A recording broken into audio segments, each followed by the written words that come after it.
இப்போ நம்ம பார்க்க போகிறது என்னென்னா வாழைக்காய் கிறிஸ்பி ஃப்ரை, வாழைக்காய் ரோஸ்ட்டு. ஒரு வாழைக்காய் தான் நான் எடுத்திருக்கேன். ஸோ அதனால் ஒரு 2 சின்ன வெங்காயம், ஒரு சின்ன துண்டு இஞ்சி, ஒரு 3 பல் பூண்டு, ஒரு 1/2 டீஸ்பூன் சோம்பு, ரொம்ப கம்மியாக மிளகு. உங்களுக்கே தெரியும் இது ஒரு வாழைக்காங்கிறனால இந்த குவான்டிட்டியில் நான் எடுத்திருக்கேன். இப்போ இது எல்லாத்தையும் நான் கிரைண்ட் பண்ண போகிறேன். இப்போது நம்ம எடுத்த எல்லாமே மிக்ஸி ஜாரில் போட போகிறேன். வெங்காயம், இஞ்சி, பூண்டு, அந்த சோம்பு, மிளகு போட்டுட்டு இதோட அதுக்கு தேவையான கொஞ்சம் மஞ்சள் தூள்,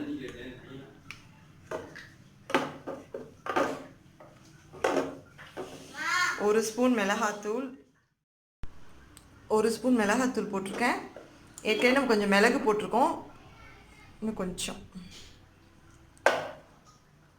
இதோட கொஞ்சம் உப்பு சேர்த்து நான் இதை அரைச்சிக்க போகிறேன். இப்போது நம்ம வாழைக்காய் தண்ணியில் கட் பண்ணி போட்டு வச்சுருந்தோம். ஆக்சுவலாக நீங்கள் அரிசி கழனி தண்ணியில் போட்டு வச்சிங்கன்னா உங்களுக்கு கருக்காமல் இருக்கும். இன்னும் நான் அதை தான் போட்டு வச்சுட்டு இப்போ தண்ணியை எடுத்துகிட்டு வச்சுருக்கேன். ரொம்ப சன்னமாகவும் வேணாம், ரொம்ப தடியாக போடாமல் இந்த மாதிரி கட் பண்ணிக்கோங்க ஸ்லைசஸாக. இப்போ நம்ம அரைச்ச மசாலா எடுத்து இதில் சேர்க்க போகிறோம். மசாலாலாம் நான் வாழைக்காயில் சேர்த்துட்டேன். இப்போ இது நல்லா நம்ம இதை எப்படி ஃபிஷ் ஃப்ரைக்கு நம்ம சேர்ப்போம் இல்லையா, மசாலா சேர்த்து நல்லா பிணைஞ்சு வைப்போம் இல்லையா, அந்த மாதிரி இதை வாழைக்காயை நல்லா பிணைஞ்சு வச்சுக்கணும். இது மாதிரி ஃபுல்லாக நீங்கள் வாழைக்காயில் அந்த மசாலாவை நல்லா பரட்டி வச்சுட்டிங்கன்னா ஒரு 1/2 அன் ஹவர் இது நல்லா மேரினேட் ஆச்சுன்னா ரொம்ப சூப்பராக இருக்கும். அதுக்குள்ளேயும் நீங்கள் வேறு ஏதாவது பண்ண வேண்டியதுன்னா அதை முடிச்சுட்டு அதுக்கப்புறம் இதை ஃபைனலாக நீங்கள் இதை ஃப்ரை பண்ணி எடுக்கலாம். இப்போ இதை நல்லா நான் மேரினேட் பண்ணி வச்சுருக்கேன். ஒரு 1/2 அன் ஹவர் இதை நான் அப்படியே வச்சுருவேன். நான் இப்போ ஒரு கடாய் வச்சுருக்கேன். அதில் சும்மா ஒரே ஒரு ஸ்பூன் எண்ணெய் விட்டுருக்கேன். இப்போ இதில் நம்ம மேரினேட் பண்ணி வச்சுருக்க வாழைக்காய் இருக்கு இல்லையா, அதை நம்ம இப்படி இதில்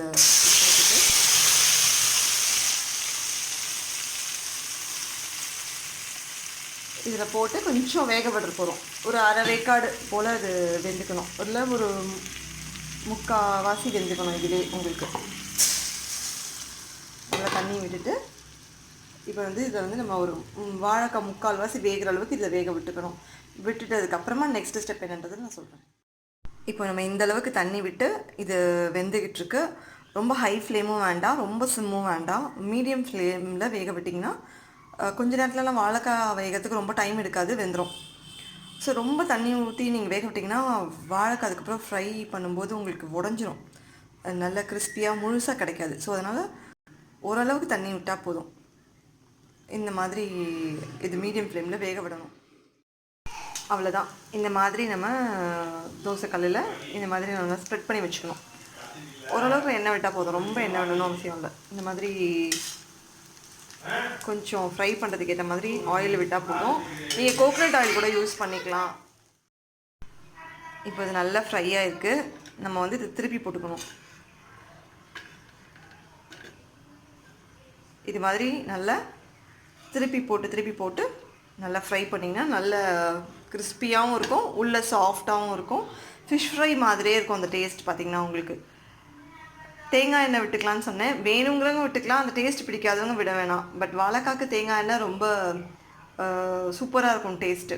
அதே மாதிரி ஏதாவது நம்ம ஒரு விரத டைமில் பண்ணுறோம் அப்படின்னா வெங்காயம் பூண்டு கூட நம்ம விட்டுடலாம். வெங்காயம் பூண்டு இல்லாமல் கூட வெறும் இஞ்சி தட்டி போட்டு சோம்பு பொடி, மிளகாத்தூள், உப்பு இந்த இதில் போட்டு பண்ணிங்கனாவே ரொம்ப ரொம்ப டேஸ்ட்டாக இருக்கும். உங்களுக்கு வாழைக்காய் சூப்பராக இருக்கும். ஒரு சாம்பார் வச்சு இந்த வாழைக்காய் ஃப்ரை செஞ்சு சாப்பிட்டோம்னா சான்ஸ்லெஸ்ஸாக இருக்குங்க உங்களுக்கு. நம்மளோட கிறிஸ்பி வாழைக்காய் ஃப்ரை ரெடி. இது நீங்கள் செஞ்சு பார்த்து சாப்பிட்டு என்ஜாய் பண்ணுங்கள். Thank you friends. நம்ம சேனல் சப்ஸ்கிரைப் பண்ணுங்கள், மறக்காமல் ஷேர் பண்ணுங்கள், பெல் ஐக்கானை கிளிக் பண்ணிக்கோங்க. தேங்க்யூ.